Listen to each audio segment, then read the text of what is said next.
Hello दोस्तों, कैसे हो आप लोग। हेल्प कॉम्पिटिटिव क्लासेस में आप सभी का स्वागत है। तो दोस्तों, मैं आज आप सभी के सामने बहुत ही महत्वपूर्ण टॉपिक लेके आई हूँ, राजस्थान राज्य की जानकारी के बारे में। इसकी ये कौन सी वीडियो है? तो सेकेंड वीडियो है। कौन सी है? तो सेकेंड वीडियो है। मैं इसकी पहली वीडियो बता चुकी हूँ, जिन लोग नहीं देखे हैं वो ज़रूर जाकर देख सकते हैं। तो चलिए मैं स्टार्ट करती हूँ। तो यहाँ पे पहला क्या है, राजस्थान में विधानसभा में सदस्यों की संख्या कितनी है? 200। कितनी है? 200। और लोकसभा में सदस्यों की संख्या कितनी है? 25। यानी कि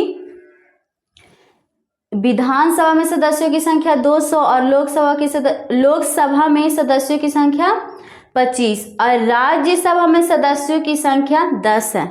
अब ये तीनों को कैसे याद रखा जाए, तो देखते हैं कैसे याद रखा जाए। यहाँ पे विधानसभा और यहाँ पे क्या है? राज्यसभा। ये दोनों में देखा जाए तो शून्य लगा हुआ है। क्या है? शून्य लगा हुआ है। तो इसको याद रखेंगे कैसे कि विधानसभा को कितना माइंड में हटाना है? 2। कितना? 2। और 2 के साथ कितने जीरो लगाना है? तो 2 जीरो।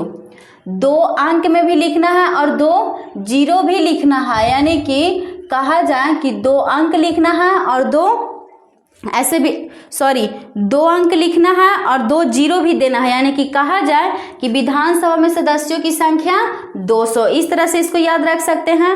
और राज्यसभा में सदस्यों की संख्या 10 है। इसको कैसे याद रखा जाए? इसको याद रखने के लिए कितना लिखना है? 1 लिखना है और 1 शून्य भी देना है। 1 लिखना है और 1 शून्य भी देना है। इस तरह से इसको याद रख सकते हैं। यानी कि विधानसभा के लिए 2 लिखना है और 2 के साथ में 2 शून्य देना है। यानी कि विधानसभा में सदस्यों की संख्या 200 और राज्यसभा में 1 लिखना है और 1 शून्य भी देना है। यानी कि राज्यसभा में सदस्यों की संख्या 10। इस तरह से दोनों को साथ में याद रख सकते हैं। उसके बाद में क्या है?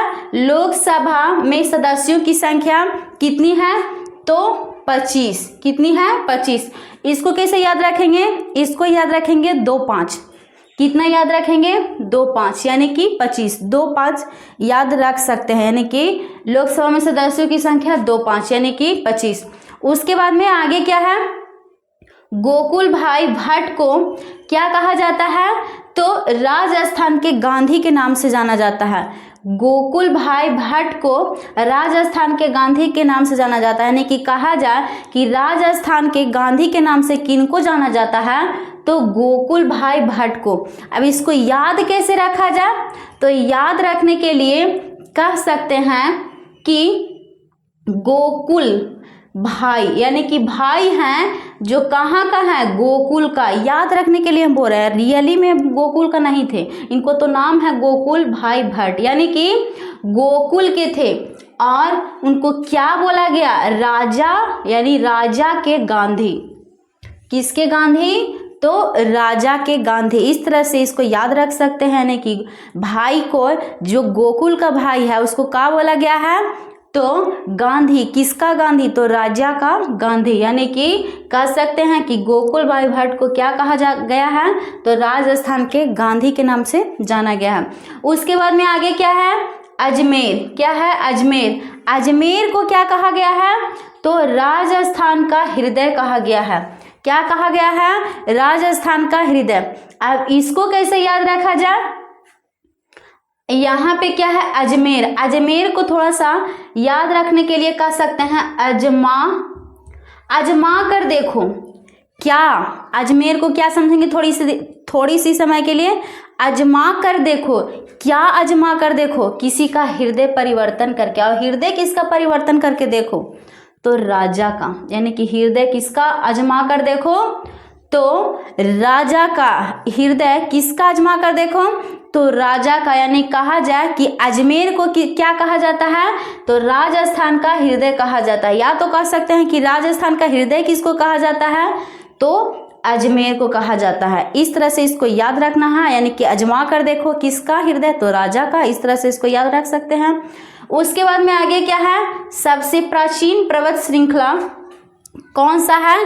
तो अरावली, कौन सा है?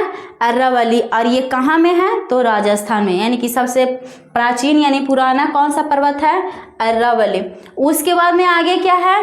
केवलादेव राष्ट्रीय उद्यान कहाँ में है? तो भरतपुर में। राजस्थान के किस जगह पे है? भरतपुर में है। अब इसको कैसे याद रखा जाए? इसको याद रखने के लिए कह सकते हैं कि देव कहाँ में है? तो पूरे भारत में, यानी कि पूरे भारत में, यानी भारत में। अब भारत के किस राज्य में है? तो राजस्थान, यानी कि यहाँ पे भारत से भारत याद रखेंगे या तो भरतपुर डायरेक्ट याद रख सकते हैं। यानी कि देव कहाँ में है? तो भरतपुर में है। कहाँ में है? भरतपुर में है। यानी कि केवलादेव राष्ट्रीय उद्यान कहाँ में है? भरतपुर में। तो कैसी लगी मेरी वीडियो? आशा करती हूँ कि आप सबको ये मेरी वीडियो अच्छी लगी होगी। अगर अच्छा लगा हो तो कमेंट करके ज़रूर बताएं। थैंक यू, धन्यवाद।